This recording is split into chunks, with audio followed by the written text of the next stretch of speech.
So yung mga bossing, tikman na natin tong mga binili nating tinapay dito sa isa sa pinakasikat na panaderia dito sa Oroquieta, Santa Cruz. Ito nga yung Panaderia Express.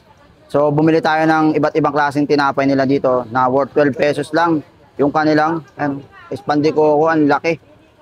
Tapos meron silang isa sa pinaka dinadayo guys, itong kanilang Spanish bread. Ang guys, ang laki. Tapos siyempre, kung batang 90s ka, hindi mawawala dyan yung kanilang panderegla. So, isa ito sa nagsalba sa mga batang 90s. Tikman na natin, guys. Unahin natin tong kanilang pandikoko. 12 pesos. Ang laki. Tikman na natin.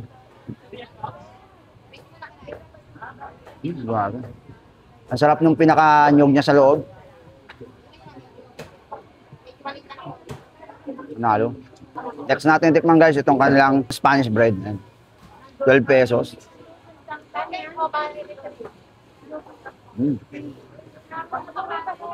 Ang kagandahan sa Spanish bread dito, sa Panaderia Express, hindi siya ganun katamis. Kaya ang sarap.